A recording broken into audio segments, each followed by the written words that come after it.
নমস্কার বন্ধুরা, আজকের ভিডিওতে একটি নতুন বিষয় নিয়ে আলোচনা করব, যেটি হচ্ছে গলা বুক জ্বালা, মুখে টক জল ওঠা এবং গলায় কিছু আটকে আছে এরকম অনুভূতি হওয়া, যাকে আমরা GERD বলি, গ্যাস্ট্রো ইসোফেজিয়াল রিফ্লেক্স ডিজিজ। এই রকম যদি কারো সমস্যা থাকে তাহলে আজকের ভিডিওটি শেষ পর্যন্ত দেখার জন্য অনুরোধ রইল। ভিডিওটি শেষ পর্যন্ত দেখার পর যদি আপনাদের কোনো উপকারে আসে বা ভালো লাগে, অবশ্যই এটিকে একটা লাইক, শেয়ার এবং যাদের এই ধরনের কোনো সমস্যা আছে আমাকে কমেন্ট বক্সে লিখে কমেন্ট করতে পারেন।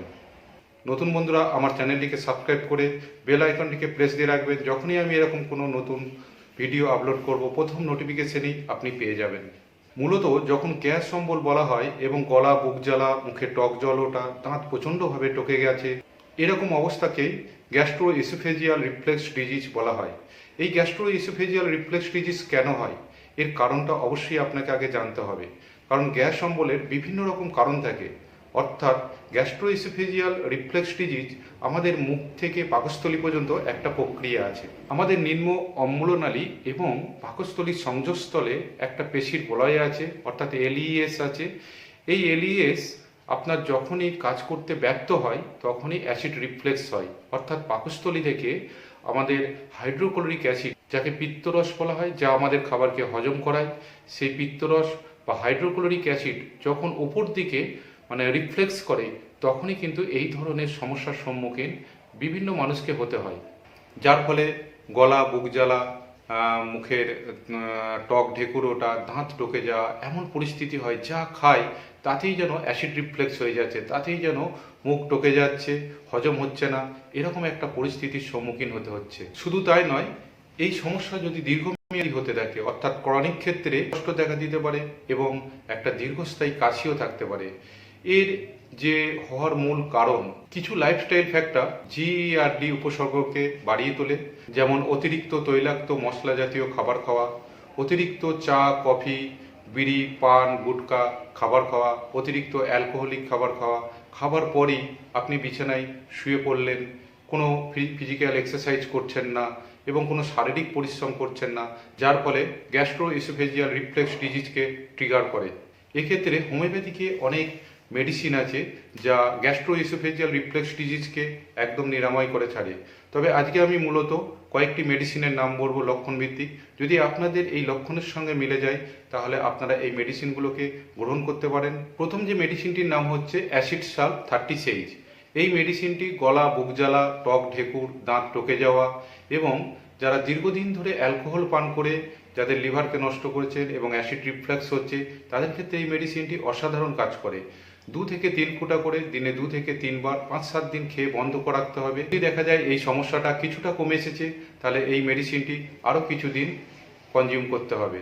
পরবর্তী মেডিসিন ম্যাগনেসিয়া কার্ব 30 এই মেডিসিনটি এই সমস্ত লক্ষণগুলোর জন্যই প্রয়োজন, যেমন গলা বুক জ্বালা, মুখে টক ঢেকুর ওঠা, এটা প্রয়োজন। কিন্তু যে মূলত যে লক্ষণ, এরা প্রচণ্ডভাবে নার্ভাস টাইপের এবং খিটখিটে টাইপের, এবং যাদের দীর্ঘদিন ধরে এই সমস্যায় ভুগছেন, যার ফলে গলা কুটকুট করে কাশি এবং শ্বাসকষ্ট দেখা দিচ্ছে, এবং এদের আটা, ময়দা, আলু, কপি এই জাতীয় খাবার একদমই হজম হয় না, তাদের জন্য এই মেডিসিনটি অসাধারণ কাজ করে।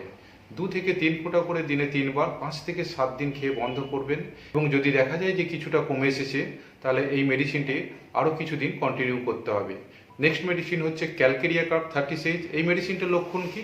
এই মেডিসিনটার লক্ষণ হচ্ছে যে সমস্ত পেশেন্টরা একটু মোটাসোটা এবং এরা অল্পতেই ঘেমে যায়, এদের ডিমের প্রতি অর্থাৎ সিদ্ধ ডিমের প্রতি আগ্রহ বেশি, দুধ সহ্য হয় না, মাংসও একটা ঘৃণা ভাব আছে, এবং অল্পতে এদের ঠান্ডা লাগে, মাথা থেকে ঘাড় পর্যন্ত এদের ঘেমে যায়, খাওয়ার পর পেট ভার হয়, মুখে জল ওঠে। এই লক্ষণে ক্যালকেরিয়া কার্ব 36 সকালে একবার করে 2 ফোঁটা করে 5 থেকে 7 দিন খেয়ে আপনাকে বন্ধ করতে হবে। বন্ধ করার পর যদি দেখেন যে আপনার কিছুটা কমে এসেছে, তাহলে এই মেডিসিনটি আরও 8 থেকে 10 দিন গ্রহণ করতে হবে। যদি আপনার অ্যাসিড রিফ্লেক্সের যে ডিজিজগুলো আছে এই সমস্যা এবং আপনার অনিয়মিত জীবনযাপন যদি হয়, তাহলে আজকে একটি রেমেডির মেডিসিনের নাম বলবো মাদার টিংচার ফর্মে। সেটি হচ্ছে নাক্সফোম মাদার টিংচার এবং আপনার রোবিনিয়া মাদার টিংচার। এই মেডিসিন দুটি সম পরিমাণে অর্থাৎ 30 ml করে 60 ml নিয়ে সম পরিমাণে মেশাতে হবে। মেশানোর পরে কিছুটা ঝাঁকি দিয়ে আপনাকে তৈরি করতে হবে এই মেডিসিনটি। এই মেডিসিনটি খাওয়ার নিয়ম হচ্ছে আপনার খাবার খাওয়ার 30 মিনিট পর 10 থেকে 12 ফোঁটা করে দিনে 3 বার যদি গ্রহণ করা যায়, তাহলে আপনার এই অ্যাসিড রিফ্লেক্সের মতন সমস্যাগুলো থেকে আপনি মুক্তি পাবেন। এর সঙ্গে যে মেডিসিনটা গ্রহণ করতে হবে সেটি হচ্ছে বায়োকেমিকের ট্যাবলেট ফর্মের ন্যাট্রাম ফস 6X।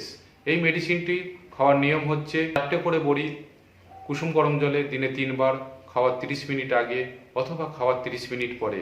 লক্ষণ অনুযায়ী এই মেডিসিনগুলো যদি গ্রহণ করা হয় তাহলে খুব কিছুদিনের মধ্যেই GERD রোগটা থেকে আপনি মুক্তি পেয়ে যাবেন। আজ এই পর্যন্তই। পরবর্তী ভিডিওতে আবার দেখা হবে। ততক্ষণ ভালো থাকুন, সুস্থ থাকুন।